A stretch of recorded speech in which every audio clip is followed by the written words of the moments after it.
ألا لله الدين الخالص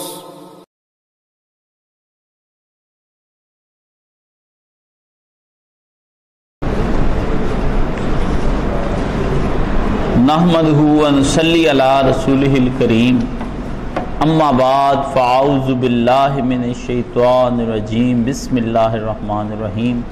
حاضرین و سامعین اکرام، السلام علیکم ورحمۃ اللہ وبرکاتہ۔ دوست پوچھتے ہیں میں نے اپنے سسر سے 10 لاکھ روپے ادھار لیے، لیکن یہ کنفرم نہیں کہ اس رقم کی واپسی کا تقاضا کرتے ہیں یا نہیں، تو کیا اس صورت میں اس رقم پر زکوٰۃ ادا کرنا ہوگی؟ جی میرے دوست، آپ کو یہ زکوٰۃ ادا کرنا ہوگی۔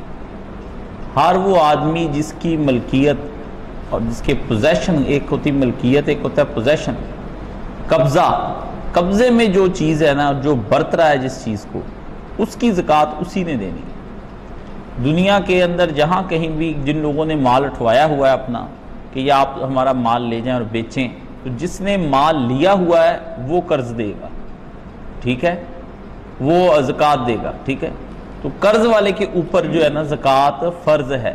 ایسے نہ کہ میں مقروض ہوں اور مقروض کے اوپر زکوٰۃ نہیں ہوتی، یہ مسئلہ خود ہی من گھڑت آپ نے جس نے بھی بنایا، من گھڑت بنایا۔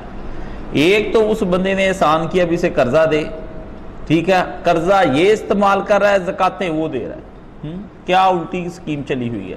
جس نے جو پیسے استعمال کرنے ہیں، جس کے پاس جس کسی کے پیسے ہیں کسی شکل میں بھی، وہ زکوٰۃ اسی نے ادا کرنی ہے، کسی اور نے ادا نہیں کرنی۔ سونے پر زکوٰۃ میں پرچیز پرائس پر کیلکولیٹ ہوگی یا سیل پرائس پر؟ جو اس کی موجودہ اس وقت قیمت ہے نا، وہ آپ نے پتہ کرنی ہے، نہ پرچیز نہ سیل۔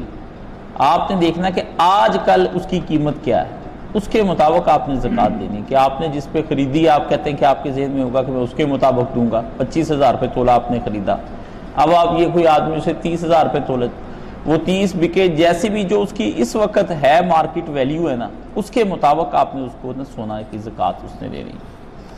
پچھلے برس میرے بھائی نے میری کچھ رقم واپس کرنا تھی، جس میں انہوں نے 50,000 زکوٰۃ کے طور پر کسی کو ادا کر دی اور باقی کے پیسے مجھے لوٹا دیے، جبکہ میرا اپنا ارادہ تھا کہ میرے ذمہ جو زکوٰۃ 20,000 مجھ پر بنتی ہے وہ ادا کروں گا، تو کیا میں اس سے ادا سمجھوں؟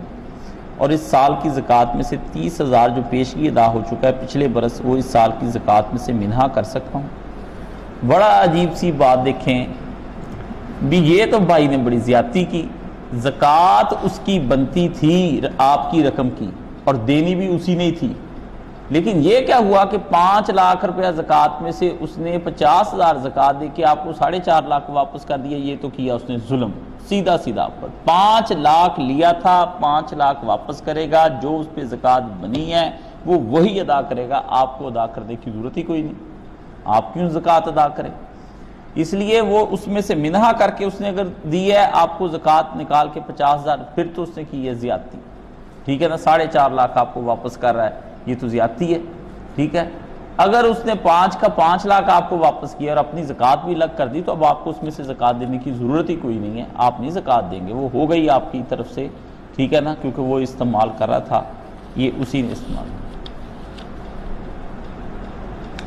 شیعہ حضرات جو روزہ افطار کرنے میں تاخیر کرتے ہیں، وہ سورہ بقرہ آیت 187 کا حوالہ دیتے کہ ثم اتموا الصیام الی اللیل، نہ مجھے بتائیں 10 منٹ بعد لیل شروع ہو جاتی ہے؟ سبحان اللہ، ہیں ہم 7:10 پہ روزہ افطار کریں، وہ 20 پہ کریں تو لیل شروع ہو گئی۔ لیل ہے تو پھر لیل ہے، پھر شفق بھی جائے، سفیدی بھی جائے، آئے پھر عشاء کا وقت، تب کریں نا افطار، لگ جائے گا پتہ، ٹھیک ہے۔ ایسے ہی مارتے ہیں شام، یہی لیل یہی ہے، دن اور رات دو ہی چیزیں ہیں، ٹھیک ہے نا، یا دن ہے یا رات۔ دن ختم ہو گیا سورج کے غروب ہوتے ہی، کیا اس وقت جو دن ہے باقی جو سورج غروب ہونے کے بعد وہ اپنی اثر پڑھ سکتا ہے؟ کسی صورت میں نہیں پڑھ سکتا، کیونکہ دن میں پڑھنی ہے سورج کے غروب ہونے میں۔ ایسے ہی اس نے جنہوں نے مسئلہ بنایا کچھ بھی نہیں، یہ لیل کا ابتدائی حصہ الی اللیل، لیل کے قریب، لیل ختم ہونے پہ نہیں، لیل جب شروع ہی ہو جائے نا الی اللیل، جا کے آپ نے ٹچ کر لیا جب لیل کو، تو وہ لیل شروع ہوگی، سب سورج غروب ہو گیا۔ یہ تبھی تو آپ عشاء اپنی پڑھتے ہیں، نماز مغرب پڑھتے ہیں، ورنہ آپ نماز مغرب کیوں پڑھیں؟ ٹھیک ہے، تو یہ ایسے شیعہ حضرات نے بات بنا لی، ان کے علماء بھی مانتے ہیں، بلکہ احادیث ہیں یہ بحار الانوار کے اندر، اور یہ اپنی دوسری جو ہے اصول کافی اور ملا یحظ الفقی، یہ ان کی کتابیں ہیں بڑی، تو اس کے اندر یہ حدیثیں آتی ہیں کہ امام سے پوچھا، ان کے مطابق حدیث، ورنہ ہم تو اقوال ہی کہیں گے، امام جعفر الصادق علیہ السلام سے پوچھا گیا کہ امام صاحب کیا بہتر ہے کہ میں روزہ جو ہے وہ اپنی نماز سے پہلے یا بعد میں مغرب کی کھولوں یا پہلے کھولوں؟ فرمایا بہتر یہی ہے کہ تو اپنے ساتھیوں کے ساتھ پہلے روزہ کھول کے پھر نماز مغرب پڑھ۔ اصل میں آج آپ کو چلو اس پہ تھوڑا تبصرہ ہو جائے، یہ شیعہ بھی زیادہ بنے پھرتے لامے ہیں جی، میں آپ کو بات بتاؤں، یہ ایک تو انہوں نے اپنی عوام الناس کو ترجمے ہی نہیں دیے، اور اگر کہیں دیے اس کے اندر سے پورا پورا باب ہی کھا گئے۔ ابھی انہوں نے جب ترجمہ کیا نا ملا یحظ الفقی کا، تو اس کے اندر انہوں نے جناب اذان والا چیپٹر ہی کھا گئے، کیونکہ اس کے اندر اذان یہی تھی جو ہم اذان دیتے ہیں، ایک ہی اضافہ ہے حی علی خیر العمل، وہ ہمارے ہاں بھی موجود ہے، وہ الگ بات ہے ہم نہیں دیتے، باقی جتنے بھی اضافے انہوں نے کیے ہیں وہ اپنی طرف سے کیے ہیں، شیخ صدوق نے اس کے اوپر لکھا بھی ہے بھی جو اس طرح کی اذان کہتا ہے جس میں اضافہ ہے وہ تو بدعتی ہے، اور بہت بڑا کچھ لکھا ہے انہوں نے، میں نہیں پڑھنا چاہتا۔ بات یہ ہے کہ ان کے ہاں ایسے ہی نا ان کے ذاکروں نے اور ان کے وائزوں نے ان کا مذہب خراب کر دیا، جیسے ہمارے اہل سنت والجماعت کے ذاکروں اور وائزوں نے تباہ کیا۔ اصل مجتہدین جو ہے نا، اصلی مجتہدین، وہ ان سے جب یہ مسائل پوچھے گئے ہیں تو انہوں نے انصاف کرتے ہوئے، آیت اللہ جواد غروی ہیں انہوں نے اس کے بارے میں، صادقی تہرانی ہیں انہوں نے اس کے بارے میں، باقر الصدر نے اس کے بارے میں، خوئی کا اس کے بارے میں، سیستانی کا اس کے بارے میں، کتنے پوچھ رہے اس نے، پڑھتے پڑھتے کوئی نہیں۔ ایسے ہی ان کو نا وہ ذاکرین نے ایسا بیوقوف بنایا، اور اس کے نتیجے میں ہماری عوام بھی بیوقوف بن جاتی کہ ہمارے ہاں کوئی کال نہیں، کوئی کال نہیں۔ بھئی اتنے ان کے اس وقت مجتہدین زندہ ہیں، اور حق ہر ایک کی توضیح المسائل الگ ہے۔ توضیح المسائل کہتے ہیں جس کے اندر انہوں نے مسائل ساری زندگی کے لکھ دیے ہیں، اور اس کے لیے آپ کو عالم کے پاس جانے کی ضرورت نہیں، اپنے گھر میں ہی آپ کے کتاب پڑھی ہوگی، آپ کھول کے دیکھ لیں کہ یار اس کا مسئلہ عالم سے کیا پوچھنے کے لیے جانا ہے، وہ اسی وقت ہی پتہ چل جائے گا۔ اس کو کہتے ہیں توضیح المسائل، بنا دیتے ہیں اس کو، مولانا محمد حسین ڈکو صاحب نے بھی بنائی ہوئی ہے۔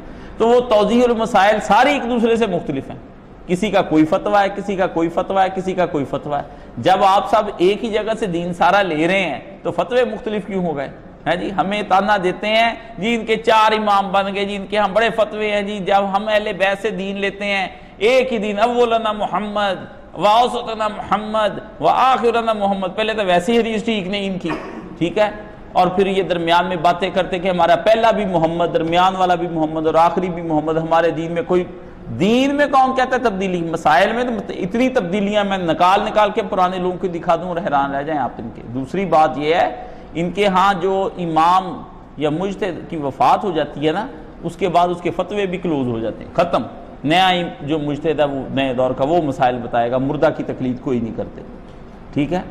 آیت اللہ خامنہئی نے امام خمینی رحمۃ اللہ علیہ کی تعلیمات کو زندہ رکھنے کے لیے کیا طریقہ اختیار کیا؟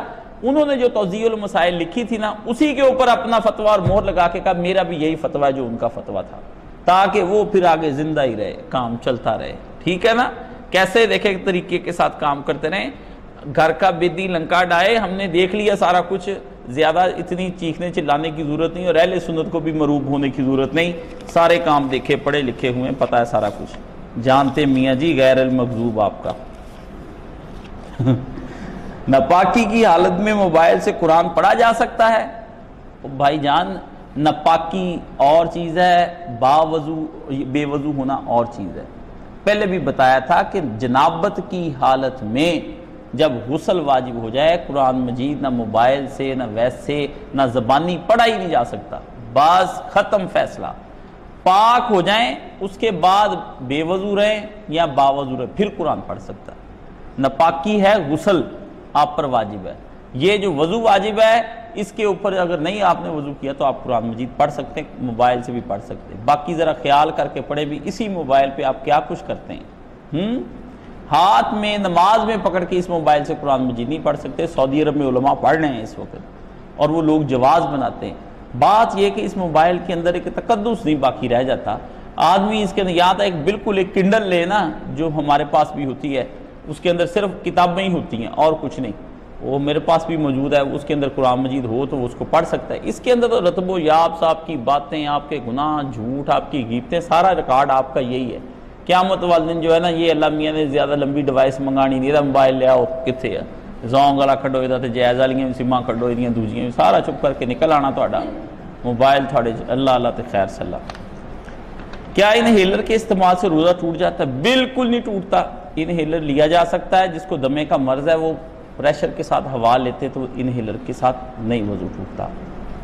اگر گھر میں مختلف افراد کماتے ہیں تو کیا سب کا مال اکٹھا کر کے زکوٰۃ کا تعین کیا جائے گا یا پھر انفرادی طور پر؟ انفرادی طور پر بھائی جان سب کی اپنی اپنی، حتیٰ بیوی کی بھی زکوٰۃ الگ ہے، مرد کی الگ ہے۔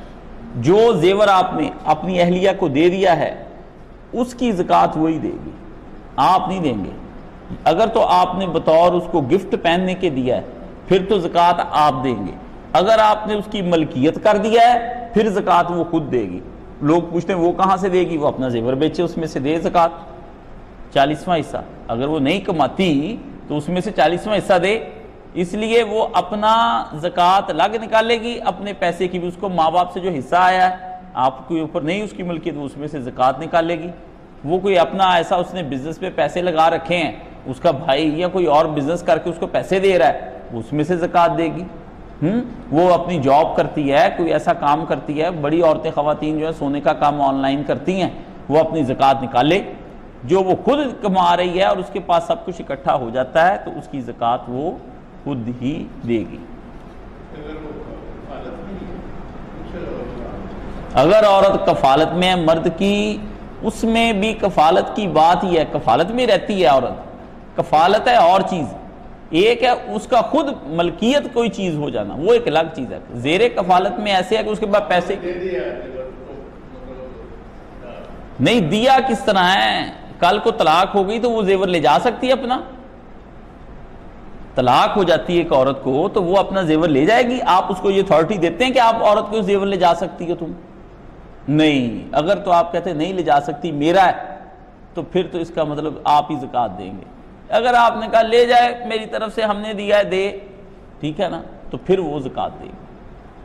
اس میں ذرا گہرائی کے مسائل ہیں، تھوڑا ذرا سمجھنے والی بات کہ وہ عورت کی ملکیت کر دیں کوئی چیز، شوہر اپنی زندگی میں اپنی بیوی کو کوئی ایسی چیز دے دیتا ہے، کوئی پلاٹ وغیرہ اس کو کہہ دیتا ہے کہ تم بیچ کے بعد میں اپنا کو کھا پی لینا، ٹھیک ہے نا، اگر میں نہ رہا تو وہ عورت جو ہے وہ بیچ کمرشلائز ہو گیا نا پلاٹ، اس کے اوپر گھر تو نہیں بنانا اس نے، نہ دکان ہی بنانی ہے، اس کی نیت ہی اور ہو گئی، زکوٰۃ پلاٹ پہ زکوٰۃ لگے گی اس کے، ٹھیک ہے۔ مزید ہوا تو پوچھ لیں، اور ہے کوئی ذہن میں بات تو پوچھ لیں۔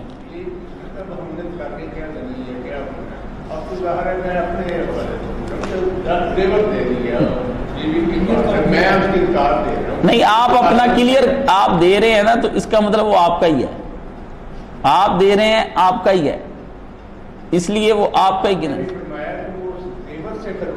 ہاں، یا پھر وہ زکوٰۃ وہ ملکیت کرے نا، یہ اسلام میں الگ الگ دو چیزیں ہیں، ٹھیک ہے نا۔ دیکھیں آپ کا جو ہے نا زیور آپ کی بیوی نے اگر بعد میں آپ کی اولاد وہ وراثت تقسیم کرے گی، وہ پھر آپ کی اولاد کیسے تقسیم کرے گی؟ ماں کی وراثت سمجھ کے تقسیم کرے گی کہ باپ کی وراثت سمجھ کے تقسیم کرے گی؟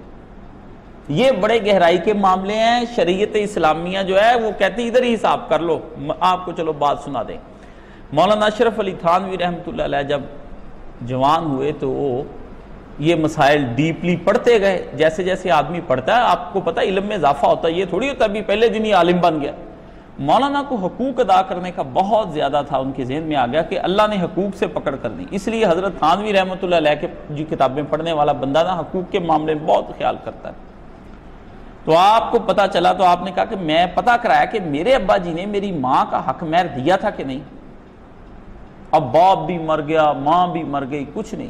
تو مفتی محمد شفیع صاحب جو مولانا تقی عثمانی صاحب کے والد ہیں، مرحوم ہو گئے، تو مفتی شفیع صاحب کو انہوں نے کہا کہ پیسوں کا حساب نکالو، تو انہوں نے پھر ان کے چونکہ والد کی دو بیویاں تھیں، انہوں نے پھر ان دونوں کا حق مہر نکلوا کے وہ مر گئیں، ان کے جو ورثاء تھے نا، جیسے اسلام کہتا ہے کہ بعد میں آگے بھائیوں کے بچے وہ آگے سے آگے، ان تک نا انہوں نے وہ پیسے پہنچائے، فرمانے لگے کہ 1.5-2 روپیہ چاہے وہ ان کے حصے میں آیا، 14 روپے اس زمانے میں خرچ کر کے بڑی رقم ہوتی تھی، ہمیں بھجوایا کہ جا کر وہ پیسے ادا کر کے آؤ. پتہ نہیں ابا مرحوم نے ادا کیے کہ نہیں کیے، اللہ کی جگہ پتہ نہیں وہ پکڑ ہی نہ جائیں، کیونکہ اس زمانے میں حق مہر آج بھی کب لوگ دیتے ہیں، ٹھیک ہے نا. تو عورت کا حق نہیں دیتے، یہ تو بالکل اللہ معاف کرے جو نہیں دیتے تھے. میں تو کہنا نہیں چاہتا، وہ بدکاری کر رہے ہیں. دے دیں بیویوں کے حق، جن لوگوں نے نہیں دیے وہ اللہ کے یہاں پوچھ ہوگی ان کو بڑی. حق مہر دینا چاہیے. ہمارے ہاں کچھ کانسیپٹ ایسے آ گئے ہیں، تصورات بھی، اس کا ہاتھ لگوایا حق مہر کا ختم، تو معاف کر دے. کیا یہ باتیں؟ عورتیں ٹھیک ہے وہ معاف کر دیں، ایک الگ مرضی، لیکن جیسے ہمارے ہاں معاف کرایا جاتا ہے نا سماجی پریشر ڈال کے، باپ بھی دنیا بھی، یہ بڑا غلط رویہ ہے. یہ ہمارے دین کے تصورات خراب کیے ہوئے ہیں لوگوں نے، جس کی بنا پر ان کو پتہ ہی نہیں کہ کتنے لوگ اس وجہ سے پکڑے جانے ہیں. تو بالکل اسی وقت غیر معجل تو ہے غیر معجل بھی ہے، معجل بھی ہے اور غیر معجل بھی، لیکن ادا کرے نا اسی وقت. ہاں اچانک کوئی وجہ ہوگی، مر گیا اچانک فوری طور پر، اور کیا ہے نہ اتنا رکھائے نا، تھوڑا رکھا لے. جو زیور دیکھے نا، میں تو طریقہ یہی سمجھتا ہوں کہ جب آپ لڑکی کے لیے اس کی بری بنا کر لے کر جاتے ہیں تو اس کے اندر آپ زیور جو ڈالتے ہیں، ایک عدد انگوٹھی جو ہے اس کو حق مہر کر دیں.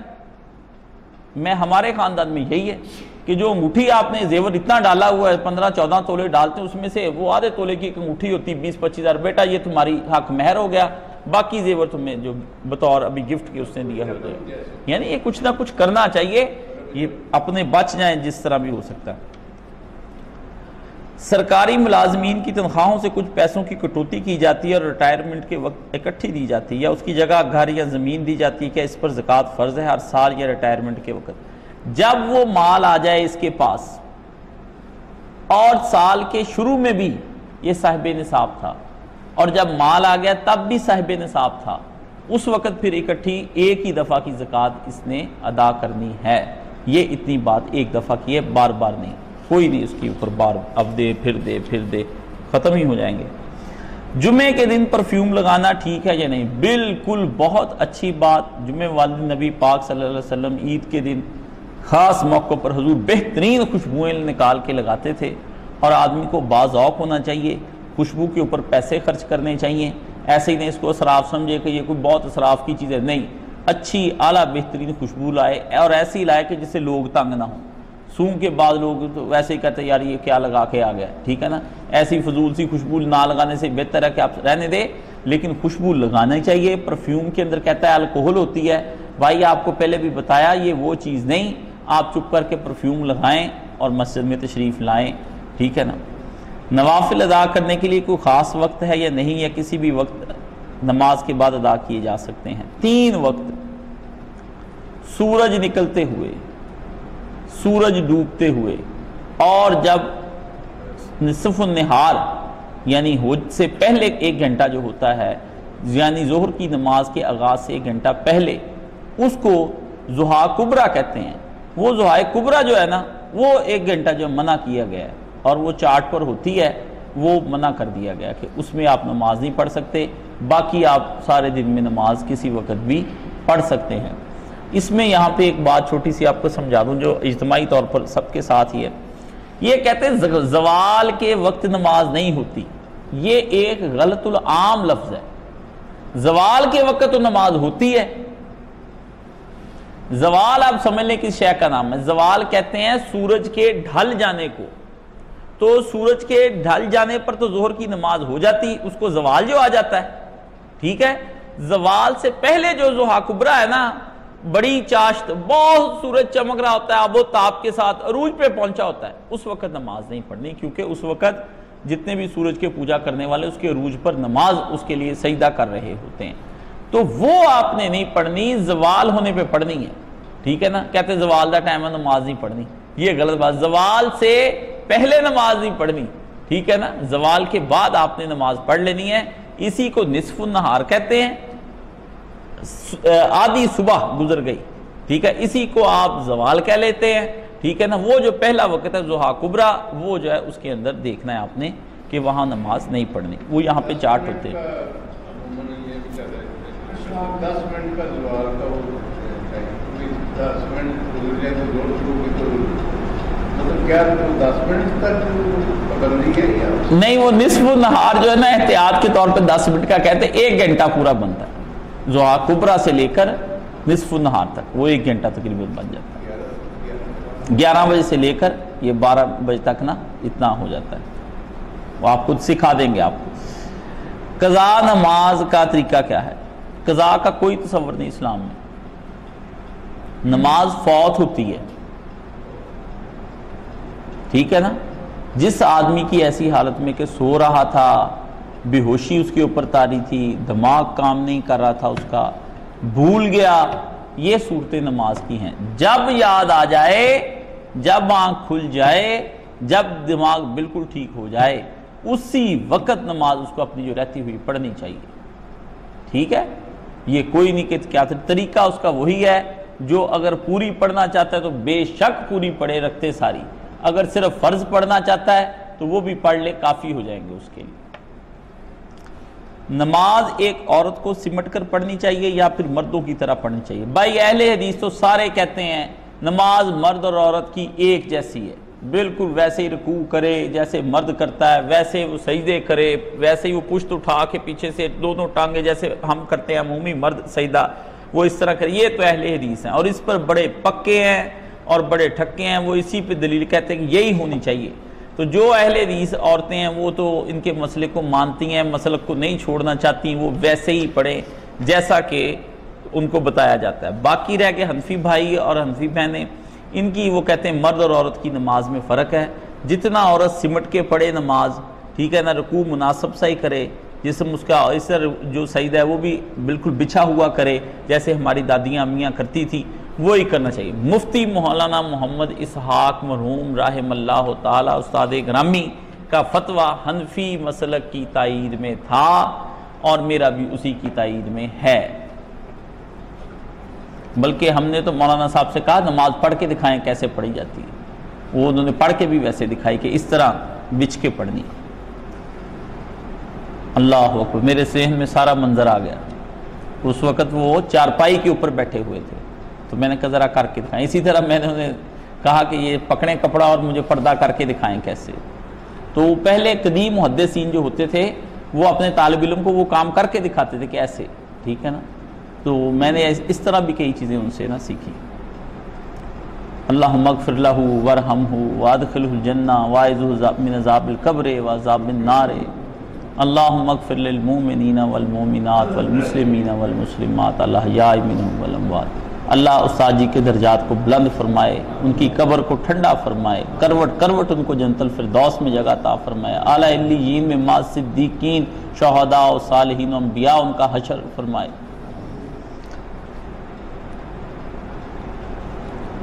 کیا ہم نامحرم کے لیے دعا کر سکتے ہیں؟ بلا شبہ، کوئی ایسی بات نہیں ہے، لیکن یہ چکر عشق کا تو نہیں ہے۔ جس کسی نے بھی یہ پوچھا ہے، عورت پوچھ رہی ہے مرد پوچھ رہا ہے، تو وہ ذرا اپنے چکر کا تو مجھے بتائے نا بھی اس کا چکر کیا ہے۔ اس کے لیے جو دعا کرنی نامحرم کے لیے وہ بتا دے پہلے مجھے، ہیں اس قدر جذبات کو جو ہے نا نہ بڑھائے، آگے رک جائے۔ باقی وہ کہتے ہیں کہ میرے چچا کا بیٹا ہے، خالہ کا بیٹا ہے، یہ سب مصیبت میں جیسے بھائی ہوتے ہیں خالہ زاد بھائی، ان کے لیے بالکل دعا کی جا سکتی، اور سارے مومنین کے لیے اجتماعی بھی کی جا سکتی ہے، وہ تقریباً سارے نامحرم ہی ہوتے ہیں، مرد ہو یا عورت ان کے لیے دعا کرے، اور اس کے لیے مجھ سے سیکھ لے، اللہم اصلح کل فاسد من امور المسلمین، اے اللہ مسلمانوں کے جہاں کہیں بھی کام بگڑنے ان کی اصلاح فرما دیجئے، تو اس سے سارے کام ٹھیک ہو جاتے ہیں۔ اس لیے ایسی دعا کر لیا کریں اجتماعی، اس میں کوئی حرج نہیں۔ باقی جو میں نے پہلے قصہ بتایا نا اس سے بارے میں دے گا، اس سے بچے، اس طرح کی دعائیں کرنے سے دل میں سوز پیدا ہو جائے گا، گداز پیدا ہوگا، وہی جو نیکی ہے وہ گناہ بن جائے گی، وہ دل میں جگہ پکڑتی چلی جائے گی، اس کی محبت داخل ہونی شروع ہو جائے گی، آہستہ آہستہ وہ محبت جو شہوت بنتی چلی جائے گی، پھر وہ نفس کی تسکین بنتی چلی جائے گی، آگے پھر اس قدر عادی ہو جائے گا نفس، پھر آپ کو چھوڑنا مشکل ہو جائے گا۔ جب آپ چھوڑیں گے نہیں، پھر آپ کو کوئی اور اسے پیار کرے گا، آپ کو حسد شروع ہو جائے گا، حسد کے نتیجے میں آپ اس گھر کو برباد کرنے کی کوشش کریں گے۔ توبہ توبہ توبہ ہی کر جائیں۔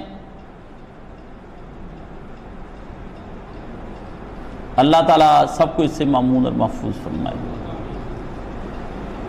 کاشف بھائی سے سوال ہے کہ کبھی کبھی جب ہم نماز پڑھ رہے ہوتے ہیں تو چھوٹے بچے کچھ کھلونے جو کہ جانور کی شکل میں ہوتے ہیں یا گڑیا، وہ بھی ساتھ لے کر کھڑے ہو جاتے ہیں، بچوں کو سمجھانے کی کوشش کر رہے ہیں. بچے چونکہ چھوٹے ہیں, اس بارے میں کوئی رائے دے دیں کہ نماز ہو جائے گی یا اس صورت میں دوبارہ نماز پڑھنی پڑے گی. جزاکم اللہ خیرا. میرے پیارے بھائی یا بہن,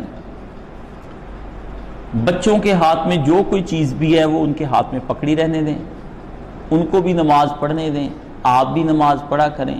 اگر وہ آپ کی گودی میں آ کے بیٹھ جائیں بیٹھنے دیں, آپ کے کندھوں پہ چڑھتے ہیں چڑھنے دیں, آگے سے بھاگ کر ادھر جاتے ہیں ادھر سے بھاگ کر ادھر جاتے ہیں, وہ جو آپ کرتے ہیں کرنے دیں. بچوں کو نماز پڑھائیں, ان کو سجدے بھی کروائیں, ان کے سامنے جو وہ لاڈیاں کرتے ہیں ان کو کرنے دیں, منہ چومتے ہیں چومنے دیں, گودی میں پکڑ کے اگر آپ کھڑا ہو کے قیام کر سکتے ہیں تو گودی میں پکڑ کے نماز پڑھائیں, ٹھیک ہے نا. بٹھا لیں سجدے کے وقت, کچھ نہیں ہوتا نماز کو. سرکار دو عالم صلی اللہ علیہ وسلم اپنی نواسی حضرت امامہ رضی اللہ تعالیٰ عنہ, جو حضرت فاطمہ کے وفات کے بعد حضرت علی رضی اللہ تعالیٰ عنہ کے نکاح میں آئی, حضرت زینب کی بیٹی تھیں, ان کو آپ گود میں اٹھا کے نبی پاک صلی اللہ علیہ وسلم نماز پڑھا کرتے تھے. حسن حسین تو آ کے کندھوں پہ چڑھ جاتے تھے, ہیں جی. تو یہ بچوں کو ڈانٹ ڈپٹ نہ کریں بھی اس کو ادھر کر دو, میری نماز میں خلل. آپ اتنے پہنچے ہوئے بھی نہیں ہیں کہ آپ کی نماز میں خلل پڑے, نہ بھی بچہ ہے ویسے ہی خلل والی نماز پڑھتے ہیں آپ, ٹھیک ہے نا. باقی اس کی تربیت, بچے کی تربیت کریں, بچے کی تربیت کریں. تربیت کرتے کرتے تربیت تو ایسی ہے کہ بوڑھے ہو کے بھی نہیں ہوتی, آتے جاتی ہی نہیں. میں اور آپ ہی اتنی بری حرکتیں بعض اوقات کرتے ہیں, ہمارا ریش ہو جانا غصے میں, یہ وہ بڑی باتیں, ہماری تربیت نہیں ہوئی. بچے بیچاروں کی کیا ہے. تو بچوں کو سمجھائیں ضرور, لیکن یہ نماز کے وقت سمجھانے کا نہیں ہے. 24 گھنٹے جو آپ کو اللہ نے دیے ہیں اس کے اندر ایسے وقت میں سمجھائیں جب بیٹا لیٹا ہو ساتھ, ماں کے ساتھ باتیں کرا ہو. لیکن آپ کے پاس ٹائم ہی نہیں بچوں کے ساتھ باتیں کرنے کا.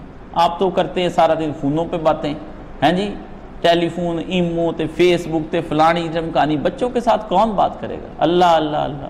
میں واللہ جو آپ کے سامنے بیٹھا ہوں یہ باتوں کی وجہ سے بیٹھا ہوں, بالکل مجھے علم آتا ہی نہ. یہ میری نانی مرحومہ کو اللہ تعالیٰ جنت الفردوس میں جگہ عطا فرمائے, اتنی باتیں اس نے مجھے سنانی, نبیوں کے قصے بچھوڑ بات نہیں. ساری خالاؤں نے, میری ممانیاں بھی, خود میری والدہ محترمہ بھی, باتیں ہی سنائی جانی. انہوں نے لٹا لینا ساتھ, ہے جی, مغرب کی عشاء کی نماز کے بعد اوپر چلے جانا, چھت پہ جا کے لیٹے ہوئے ہیں یا وہاں پہ اپنے بستر میں لیٹے, ساتھ پوچھنا حضرت ابراہیم علیہ السلام کا قصہ سناؤ, وہ کیا کہتے تھے. حضرت موسیٰ کی والدہ نے انہیں کیسے دریا میں ڈال دیا, پھر وہ ڈوبے نہیں, پھر ایسے نہیں ہوا, پھر ویسے نہیں ہوا. کتنی باتیں ہوتی تھی, سب انہی کی وجہ سے یاد. ادھر قصوں کے سنانے سے مجھے پھر شوق ہوا کتابیں پڑھنے کا. تو قصص الانبیاء ایک کتاب تھی, پھر میں نے وہ پڑھی. اس کے پڑھتے پڑھتے پھر قرآن مجید کے قصے پڑھنے شروع کر دیے. پھر قرآن مجید کا شوق ہو گیا, پھر صحابہ. چلتا بندہ کہانیوں سے ہی ہے, فلسفوں سے نہیں چلتا کہ آپ نے رات کو فلسفے سنانے شروع کرنے, بچے کو سائنس کی کتابیں اسٹیفن ہاکنگ بنانا ہے. کہانیاں, اس کو کہانیاں, سبق موز. کہانی کس کو یاد ہوگی, کس کو یاد ہوگی. ہمیں تو اپنا آپ یاد نہیں, ہم کہاں کہیں. 2 وقت لازمی نکالیں, ایک بچوں کے ساتھ کلام کرنے کا اور ایک خود کلامی کا, اور تیسرا وقت جو سب سے اہم ہے اللہ تعالیٰ سے کلام کرنے کا. وہ تو نصیب ہی کسی کو ہو جائے. بچوں سے کلام کرنے والے کو خود کلامی نصیب ہوتی ہے, خود کلامی کرنے والے کو اللہ سے کلام نصیب ہوتا ہے. جن کے پاس یہ وقت نہیں ہوتا ان خدا کے لیے بھی ان کے پاس کوئی وقت نہیں. السلام علیکم. میرا سوال ہے کہ مولانا محمد اسحاق مرحوم نے ایک ویڈیو کلپ دیکھا, اس میں مولانا شاہ میں اگر آپ کے یا مسلمانوں کے کسی بھی علاقے پر کفار حملہ کر دیں تو ساری دنیا کے مسلمانوں پر جہاد فرض ہے, اور اس جہاد کے لیے کسی بھی حکمران یا امیر کے حکم کی تائید ضروری نہیں. کیا یہ بات درست ہے؟ مہربانی کر کے رہنمائی فرما دیں. مولانا محترم نے یہ جو بات ہے یہ اس طرح سے بیان فرمائی کہ اس بچے کو پھر والدین کی یا کسی کی ضرورت نہیں رہ جاتی, ٹھیک ہے, اس کو چاہیے جہاد پر چلا جائے. اگر اپنے ملک کے اوپر حملہ ہو گیا, دوسرے ملک کے اوپر اگر حملہ ہوا ہے تو یہ آپ کا امیر وقت جو ہے نا وہ آپ کو اجازت دے گا, آپ جائیں گے. یہ تب کی بات تھی جب ساری دنیا پر خلافت ایک تھی, اس وقت یہ اس طرح کے اب بالکل الگ ہو گئے ہیں, ویزے لگتے ہیں, باقاعدہ طور پر ملکوں کی اپنی اسٹریٹجیز ہیں ان کے. ایک آپ کو کیا پتا بھی ایک ملک جو ہے وہ کفار کے ساتھ خام خواہ جا کے پنگے لیتا ہے, ہٹتا ہی نہیں. دوسرا ملک کہتا ہے یار بات چیت کے ساتھ مسئلہ جو حل ہو جائے گا, ٹھیک ہے نا, نہیں یہ کافر ہے, میں نے ان کے ساتھ لڑنا ہر حالت میں. تو وہ اپنی عوام کو روکے گا, بھئی ہم نے اشتعال نہیں کرنا, یہ ہم اتنے متحمل ہی نہیں کہ ہمارے اوپر حملہ ہو جائے تو ہم ختم ہو جائیں. اس لیے اس دور میں یہ مسئلہ بالکل نہیں ہے. چپ کر کے سن لیں، جہاد کے زیادہ شوقین رہتے نہیں آپ، گھر میں یہ تبلیغ اور دعوت کا کام ہوتا نہیں، جہاد کو بھاگ بھاگ جاتے ہیں، یہ مشکل ترین کام ہے۔ سید مودودی نے ایک بات کامیابی کی شرائط لکھی، اس نے کہا کہ ہر بندہ اسلام کی خاطر مرنا چاہتا ہے، اور کہتا میں گولی مارو میں اسی وقت اسلام کے لیے، جیلیں بھرو، تحریک، احتجاج، یہ بہت شوقین ہیں لوگ اس میں، بہت ہی، میں نے کہا لپکات مزہ بڑا کچھ، اسلام کے لیے کوئی نہیں جینا چاہتا۔ جملہ دیکھیں کیسا سید نے کہا، اس نے کہا مرنا ہر کوئی چاہتا ہے، جینا کوئی نہیں چاہتا۔ بھی اسلام پر جی کر دکھاؤ لوگوں کو، وہ زندگی طرز عمل وہ نہیں جی جاتی، ٹھیک ہے نا، تو یہ زندگی ہے یا کوئی طوفان ہے، یہ تو مطلب یہ ہم نے یہ سمجھ لیا ہوا ہے، ٹھیک ہے۔ تو یہ میرے پیارے بھائی، یہ ملک کے سربراہ کی اجازت سے جہاد پر آپ نکلیں گے اگر نکلیں گے، اور باقی ہر ایک کو اجازت نہیں، اب تو ٹرینڈ فوجیں ہیں، اب تو رولز اینڈ ریگولیشنز الگ ہو گئے ہوئے ہیں، یہ مسائل جس زمانے کے تھے اس وقت ہو گئے، اب بالکل الگ ہو گئے، اب تو جب سے خلافت اسلامیہ ختم ہوئی ہے اس کے بعد معاملہ ہی اور ہو گیا ہوا ہے، ہر ملک کی اسٹریٹجیز اپنی ہیں، لوگوں کی اپنی، اس لیے آپ آرام سے گھر بیٹھیں اور اپنی ایک اچھی نسل جو ہے نا وہ تیار کریں، جب جہاد کا حکم دے گا پھر چلے جائیں اس کے کہنے پہ۔ فوج جب مدد مانگتی پھر خون بھی دیں، پیسے بھی دیں، انفرادی طور پر وہ کہتے بندوں کو بھی جمع کرایا جائے، بندے کم ہو گئے پھر جائیں سارے، جب نہیں ابھی تو ایسے خام خواہ خلل نہ ڈالیں نظام میں۔ کیا قوالی اسلام میں سننا جائز ہے؟ آپ قوالی کی بات کرتے ہیں؟ میرے بھائی سادہ شعر ہی کوئی فحش قسم کا پڑھے یا آوارہ قسم کا شعر پڑھے وہ نہیں پڑھنا چاہیے۔ اللہ کے پیارے نبی صلی اللہ علیہ وسلم نے فرمایا آدمی کا پیٹ پیپ سے بھر جائے، یہ بہتر ہے کہ اس سے کہ وہ کوئی فضول قسم کے لغو اشعار جو ہیں وہ اپنے یاد کرتا پھرتا ہے۔ اس لیے اللہ کے رسول نے بالکل ڈیفرنٹ اس چیز کو کیا ہے۔ قوالی تو بالکل کچھ نہیں ہے۔ قوالی جو ہے نا یہ جس کو رسیہ ہو جاتے نا جو قوالیوں کے، وہ پھر بعد میں چھوڑتے بھی کوئی نہیں۔ شیخ سعدی رحمۃ اللہ علیہ فرماتے بھی میں قوالی نہیں چھوڑتا تھا، بڑی سنتا تھا۔ تو ایک دن جو ہے نا وہ میرے استاد جی نے مجھے کہا کہ تم چھوڑ دو قوالی، کہتے میں نہ چھوڑوں۔ تو ایک جگہ قوالی ہوئی، میں چلا گیا، دوستوں نے کہا آج ساری رات قوالی سنی جانا، اتنا وہ قوال جو تھا نا بد گو تھا نا کہ اس کی آواز اتنی بری تھی بھی ساری رات شیخ صاحب کو بہت تکلیف ہوئی، کیونکہ قوالی کے لیے بڑے سریلے اشعار، بڑا وہ برے ہی پڑے، آواز بھی اس کی بدی۔ شیخ صاحب کہتے فجر جب ہوئی نا تو قوالی ختم ہوئی، میں نے پھر ٹوپی امامہ سب اس کے قدموں میں رکھ دیا بھی جو 40 سال سے استاد کی بات نہ چھڑا سکی، ایک رات میں ہی آپ نے قصہ تمام کر دیا میرا، ٹھیک ہے اب نہیں میں دوبارہ قوالی سنوں گا، جو مرضی ہو جائے قوالی سنتے پھرتے ہیں۔ باقی حضرت جو ہے نا مولانا احمد رضا خان بریلوی رحمۃ اللہ علیہ نے انہوں نے تو بہت مذمت کی۔ ایک آدمی نے انہیں کہا کہ قوالی جو ہے وہ خواجہ معین الدین چشتی اجمیری سنتے، انہوں نے کہا سن لو، لوگوں نے نبی پاک صلی اللہ علیہ وسلم کی احادیث کے اندر ملاوٹ کر دی، تم ان تذکروں کو لیے پھرتے ہو کہ تذکروں کے اندر آیا جی فلانی جگہ کتاب کے اندر لکھا ہے، ان کی تذکرے کے اندر آ گیا، تذکرے میں ملاوٹ نہیں ہو سکتی۔ اور بتایا کہ حضرت خواجہ صاحب آخری وقت میں جا کر کے قوالی سے طائب ہو گئے تھے، بلکہ ان سے جب وقت کے قاضی ملنے کے لیے انہوں نے کہا میں نے نہیں ملنا، خواجہ صاحب نے سوچا بھی انہوں نے کہا مجھے آ کے مل جائیں، دوست ایک بہت بڑے عالم دین اس وقت کے مفتی اعظم، انہوں نے کہا میں جو ہے نا اس طرح کی نہیں ملنا نہیں چاہتا، ٹھیک ہے نا، بلکہ وہ عالم بیمار ہو گئے تھے تو خواجہ صاحب ملنے کے لیے آئے، تو عالم کو انہوں نے کہا میں ملنے کے لیے ان کی عادت کے لیے، تو انہوں نے کہا میں مرتے وقت ایک بدعتی کے منہ نہیں لگنا چاہتا۔ خواجہ صاحب باہر تھے، ان کو بڑا غم ہوا کہ عالم نے شریعت کا پاس رکھا، انہوں نے کہا بدعت ان سے کہیے کہ بدعتی اپنی بدعت سے تائب ہو گیا۔ جب بندر پیغام گا تو عالم نے پھر اس وقت جو اپنی پگڑی تھی وہ کھول دی، تو کہا کہ یہ حضرت خواجہ صاحب کے قدموں میں بچھا دو، کیونکہ وہ اللہ کے بہت بڑے ولی ہیں، یہ ایک کمی تھی جو میں نے انہیں متنبع کر دیا، تو وہ اس پہ چل کے آئیں۔ تو حضرت خواجہ صاحب نے وہ پگڑی اٹھا لی، فرمایا شریعت کے عالم کی اور اس کے پاسدار کی پگڑی کو پاؤں کے تلے نہیں روندا جا سکتا۔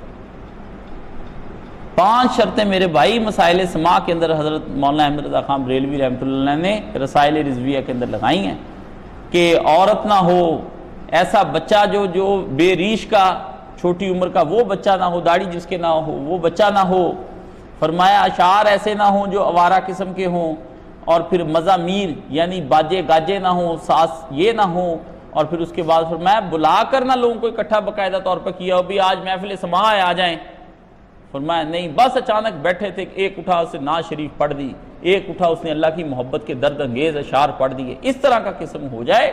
پر یہ 5 شرطیں لگانے کے بعد خواجہ صاحب نے مولانا احمد رضا خان بریلوی رحمۃ اللہ علیہ نے بیان کر دیا، اس لیے میرے بھائیوں کو وہ بھی پڑھ لینی چاہیے۔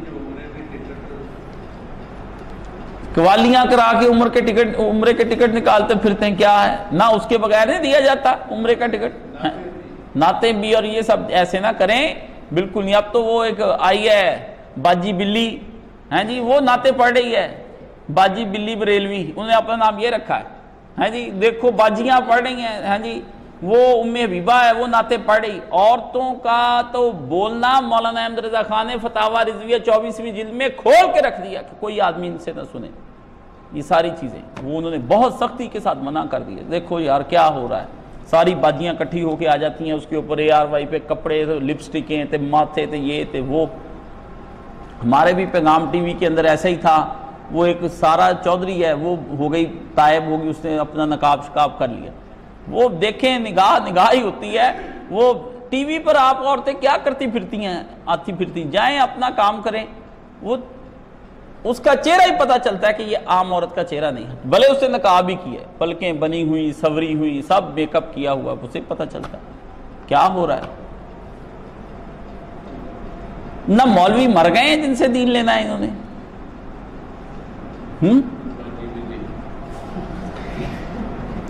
کیا میت کو بوسہ دینا جائز ہے؟ بالکل، جب اس کو نہلا لینا تو اس کے بعد بوسہ دیا جا سکتا ہے، ٹھیک ہے۔ اس کے کوئی ماتھے کو آئے حضرت ابوبکر صدیق رضی اللہ تعالیٰ عنہ آئے تو رسول پاک صلی اللہ علیہ وسلم رحلت فرما گئے، صدیق اکبر رضی اللہ تعالیٰ عنہ نے آتے ہی حضور کے بوسہ لیا، اللہ اکبر۔ میں کہتا ہوں سب سے زیادہ جتنا حوصلہ حضرت ابوبکر صدیق میں تھا نا، شاید ہی کسی اور میں ہوتا، بہت حوصلے والے تھے وہ، باقی تو سب کے حوصلے ختم ہو گئے اس وقت۔ میں جاب کرتی ہوں، پورا دن باہر رہنا ہوتا ہے، برقع پہنتی ہوں لیکن نقاب نہیں کرتی، کیونکہ نقاب میں کھانے پینے میں دشواری ہوتی ہے، اور خاندان اور آفس میں جو فنکشنز ہوتے ہیں وہاں میں صرف سکارف اوڑھتی ہوں، برقع بھی نہیں پہنتی، کیا ایسا کرنا صحیح ہے؟ کیا میں ایسا کر سکتی ہوں؟ بالکل نہیں کر سکتی، آپ بالکل نہیں کر سکتی۔ 2-3 رویے آپ نے لکھتے ہیں، کبھی کہتی ہے برقع پہنتی ہوں نقاب نہیں کرتی، کہیں کہتے ہیں کہ میں نقاب بھی نہیں کرتی صرف سکارف اوڑھتی ہوں، کہیں کہتی ہے سکارف بھی نہیں اوڑھتی، برقع بھی نہیں پہنتی، وہ بھی۔ آپ کرتی کیا پھرتی ہیں؟ آپ سوچیں ذرا، آپ کا یہ رویہ کیا ہے؟ یہ تو ایک متلون مزاج عورت کا رویہ ہے، سیمابی کیفیات ہیں آپ کے دماغ میں، کوئی منتشر ذہن ہے اسلام کے بارے میں، 2 ٹوک رویہ آپ کا ہونا چاہیے۔ کیوں؟ آپ باہر نکلنے والی خاتون ہیں، گھر کے اندر رہنے والی خاتون جو ہے وہ اس کا کوئی سیمابی رویہ تو کہیں برداشت ہو جائے گا، آپ کا تو نہیں ہوگا، کیونکہ آوارہ لوگ تو آپ کو نگاہوں میں رکھ لیں گے کسی وقت بھی، اور کولیگز کب کسی کے بنے ہیں، وہ تو آپ کے سامنے آپ کو بہن بازی کہتے ہیں، بعد میں آپ کے مذاق اڑاتے ہیں اور آپ کی جسم پر طرح طرح کی انگلیاں اٹھاتے ہیں، آپ کے رویوں پر انگلیاں اٹھاتے ہیں۔ آپ میری بہن، آپ تو مردوں کے نرغے میں تھوڑی ہیں، آپ اس وقت یہ جنگلی بھیڑیوں کے نرغے میں رہ رہی ہیں۔ یہ کوئی صحابہ کرام کا معاشرہ نہیں جس میں میری بہن جی رہی ہے، یہ معاشرہ تو جانوروں کا بل ہم ذل، بلکہ ان سے بھی آگے کا ہے۔ یہاں تو پہلے تو ایک آدمی ریپ کرتا تھا، یہاں پہ اجتماعی زیادتیاں ہوتی ہیں، تو آپ کس بات کو سمجھ رہی ہیں کہ آپ کہاں جی رہی ہیں؟ افسوس میری بہن، ہمارے معاشرے کا یہ قصور ہے کہ ہم تمہارے کھانے پینے کا کوئی انتظام نہیں کر سکے، یا تمہارے بھائیوں کا قصور ہے، یا تمہارے باپ کا قصور ہے، یا تمہاری اپنی تربیت کا قصور ہے کہ تم بضد ہو کر نوکری کرنے لگ گئی ہو۔ لیکن ایک مسلم معاشرے کے اندر ایک مسلم عورت جو ہوتی ہے وہ گھر کی 4 دیواری کے اندر رہتی ہے اور وہیں رہ کر اپنی کوئی ایسا کام کر لیتی جس سے اس کے رزق روٹی کا کام شروع ہو جاتا ہے، اور اللہ سے وہ دعائیں مانگتی کہ اللہ تو مجھے۔ لیکن میں آپ کو یہ بتاتا ہوں کہ آپ جو میری بہن اس وقت اس طرح سے جی رہی ہیں، آپ بچیں، آپ کا رویہ یہی ہونا چاہیے۔ آپ کو سادہ بات بتا دیتا ہوں، نہ مولویوں والی پابندی لگاؤں گا آپ کے اوپر، اور نہ خام خواہ آپ کو اس طرح زیادہ خیال کرتا ہوں۔ آپ ایک رنگ کا اپنا برقع لے لیں، ٹھیک ہے، عبایا ٹائپ، وہ آپ لے لیں جس سے آپ کو امبیرسمنٹ بھی نہیں ہوگی، لیکن اس پہ ایسے پھول چاندی ستارے نہیں ہونے چاہیے کہ جس سے وہ زرق برق لگے، سادہ سا لے لیں ڈھیلا ڈالا، اور اس کے ساتھ آپ ایک سکارف جو ہے وہ اوڑھ لیا کرے اسی رنگ کا۔ 2 رنگوں کا نہیں آپ پہن سکتی، وہ تو خوشبو میں آپ کا شمار ہو جائے گا۔ 2 رنگوں کا ہماری بہنیں بھی گھر میں بیٹیاں پہنتی ہیں، ہم لوگ ان پہ توجہ نہیں کرتے، لیکن یہ کوئی جائز نہیں ہے، لیکن کیا کریں، وہ مانتی نہیں اس طرح کی چیزیں۔ تو عورت کی خوشبو عورت کا رنگ ہی ہے، پیراہن جو اس کا پیراہن کا رنگ، اس کا خوشبو تصور کیا جائے گا۔ تو آپ وہ پہن لیں، اور اپنا جو دفتر میں کولیگ میں وہاں پر ہوتی ہیں آپ نقاب کر کے بیٹھ سکتی ہیں۔ اپنے نقاب بھی کیا کرنا، آپ کے پاس بڑی چادر ہونی چاہیے جس سے بس آپ چہرہ ڈانپ کے وہاں پہ بیٹھ لیں اور کام کر لیں۔ عورت کو بھی کوئی اجازت نہیں ہے، اگر مرد کو غصے بسر کا حکم ہے تو یہ عورت بھی دیدے پھاڑ پھاڑ کے ہے نا کالی رنگ کی لگا کے اس کے اندر سے نہیں دیکھ سکتی بندے کو، یا وہ بندوں کے اندر اس طرح دور دور تک دیکھ رہی ہے, وہ اس کو بھی کوئی اجازت نہیں ہے, ٹھیک ہے نا. اپنا کام وہ بھی جو نظریں جھکا کے کرے گی, مرد بھی جھکا کے کریں گے, دونوں پہ پابندی ایک جیسی ہے. اس لیے میری بہن پردے کا کوئی خاص انتظام کرو اور اس کے ساتھ اللہ کی بارگاہ میں جھکا کرو. انشاءاللہ میرا اللہ میری بہن کے لیے کوئی نہ کوئی رزق ایسے وسائل بنا دے گا جس کی وجہ سے اللہ آپ کے دین اور ایمان کو محفوظ کر سکتا ہے. باقی اگر بہت مجبوری کی حالت ہو گئی ہے آپ کی تو ٹھیک ہے, جیسا آپ نے رویہ بنا لیا ہے آپ کر لیں اس کو, ٹھیک ہے نا. مجبوری میں ایسا مجبوری جس سے آپ سمجھتی ہیں کہ یہ سور کھایا کے بغیر جیسے گزارا, یہ کیے بغیر نہیں گزارا, تو ٹھیک ہے اتنا سا آپ اپنا کوئی گزر اوقات کر لیں, لیکن ایسا نہیں ہو سکتا کہ آپ اس طرح بے پردہ ہو جائیں. ایک مومنہ کے یہ شیوت جو ہے نا زیب نہیں دیتا. اگلا سوال بھی اسی طرح کہ کیا عورت کا جاب کرنا صحیح ہے؟ اسلام اس بارے میں کیا کہتا ہے؟ موجودہ حالات کو دیکھتے ہوئے کیا کیا جائے جب معاشرہ عورت کی جاب کرنے پر رضامند ہے؟ یہ ایک مجبوری بھی بنتی جا رہی. عورتوں کو برابری کے حقوق ملے اور وہ بھی زیادہ طور پر رہ سکے, پھر اپنی تعلیم کو ضائع نہ جانے دیں.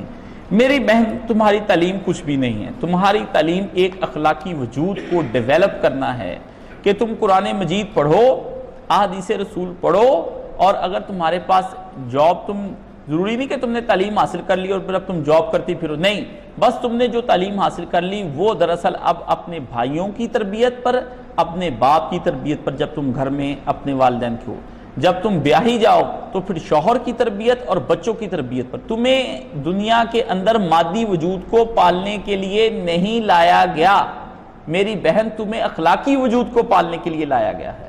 مادی وجود کو پالنے کے لیے اللہ نے مرد پیدا کیے ہیں, وہ کمائیں گے. میری بہن کو کمانے کا نہیں حکم ہے کہ وہ کمائے, ٹھیک ہے نا.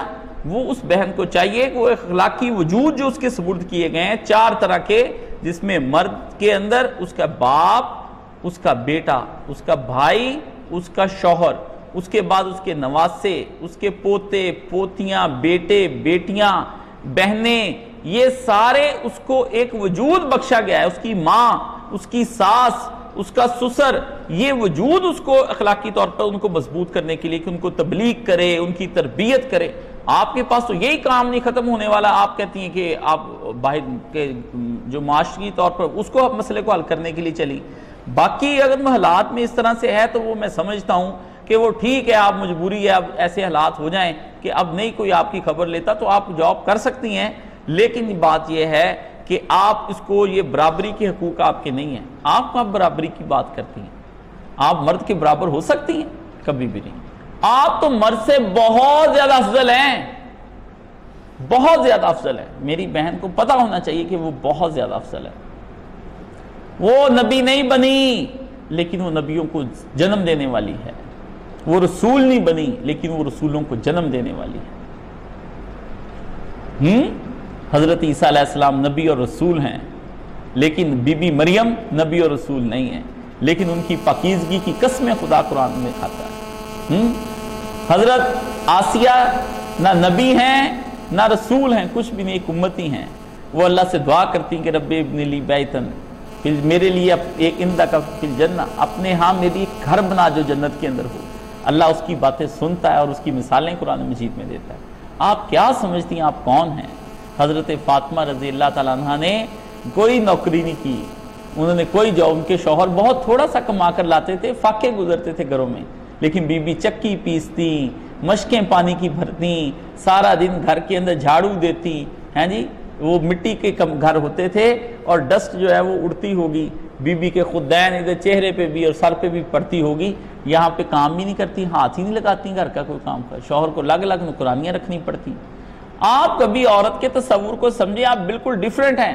اقبال نے کہا تھا کہ یہ جو مقالات افلاطون ہے نا, وہ تو نہیں یہ لکھ سکی, لیکن افلاطون کا جو شرر ہے وہ تیرے ہی وجود سے پھوٹا ہے.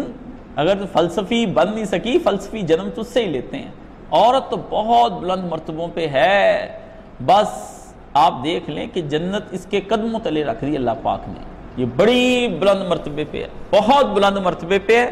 اپنا وہ کہتے ہیں کہ او غافل افغان اپنی خودی پہچان. میں کہتا ہوں میری بہن اپنی خودی پہچان, اپنے آپ کو پہچان, تو کون ہے. یہ تو مغرب نے تجھ کو دھوکے دیے ہیں, یہ مغرب نے تجھ کو بے وقوف بنایا ہے.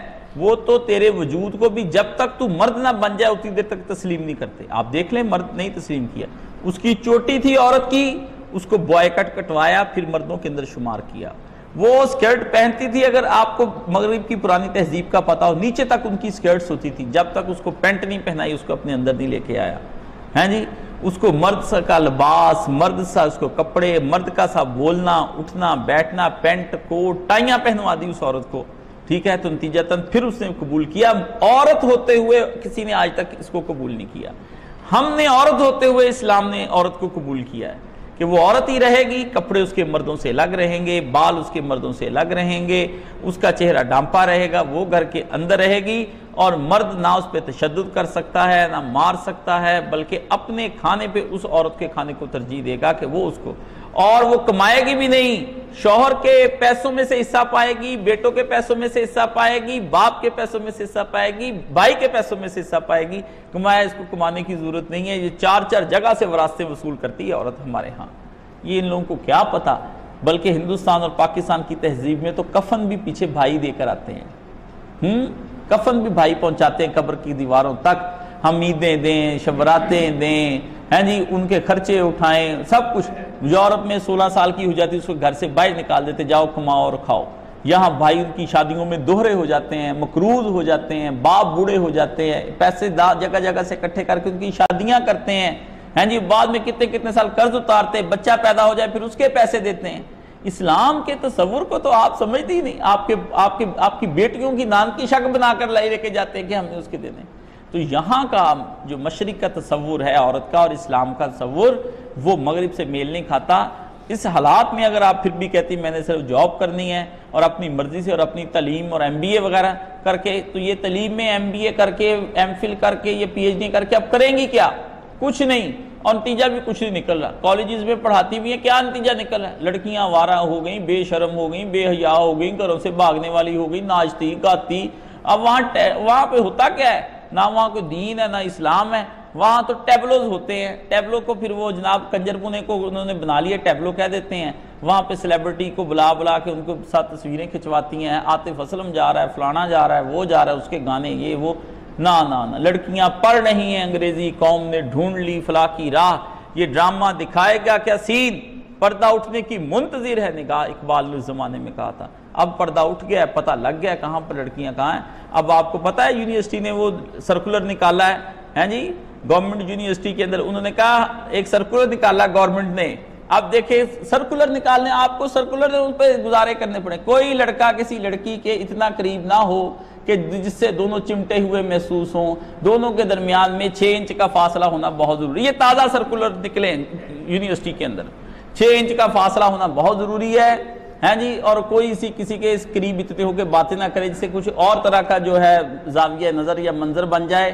اتنا یہ سرکولر یونیورسٹیز میں نکلنے, گورنمنٹ یونیورسٹیز کے اندر, لمز کے اندر نکل رہا ہے. یہ دوسری بڑی بڑی یونیورسٹیاں ان کے اندر بھی ادھر نکل رہے ہیں یہ لمز. ہیں جی, چائے پینے کے بہانے کینٹین میں نوٹس لے رہے ہیں, دے رہے ہیں. نوٹس کہاں لے رہے ہیں؟ عشق نامے دیے جا رہے ہیں, عشق نامے لے رہے ہیں, دے رہے ہیں. لڑکے لڑکیوں کے پیچھے, ان کے پیچھے. آپ کس تعلیم کی بات کرتی ہیں؟ آپ کے بھائی نے ساری یونیورسٹیاں کالجز گھومے ہوئے ہیں اور ابھی تک گھوم رہا ہے, اندرون اور بیرون ملک دونوں. اس لیے یہ نہ سمجھیں کہ بھائی کو پتہ ہی کچھ نہیں, سارے نصاب بھائی نے پڑھے ہوئے ہیں. اس لیے اپنی بہن کو محفوظ ہونے کا کہتا ہوں. اللہ تعالی ہماری عزتوں شرموں کو محفوظ اور معمون فرمائے, ہماری بیٹیوں کو عزت عطا فرمائے, حضرت فاطمہ والی حیا عطا فرمائے, بی بی مریم والی پاکیزگیاں ان کو عطا فرمائے, حضرت آسیہ جیسا ایمان نصیب فرمائے, حضرت بی بی خدیجہ کی طرح شوہروں کی اطاعت کرنے والی بنائے, بی بی عائشہ کی طرح ان کو آپس میں پیار کرنے کی توفیق عطا فرمائے, حضرت سارہ کی طرح شوہروں کے نیک شوہروں کے دین پر رہنے کی توفیق عطا فرمائے, حضرت ہاجر کی طرح بچوں کو اللہ تعالیٰ پالنے کی توفیق عطا فرمائے. وآخر دعوانا ان الحمدللہ رب العالمین.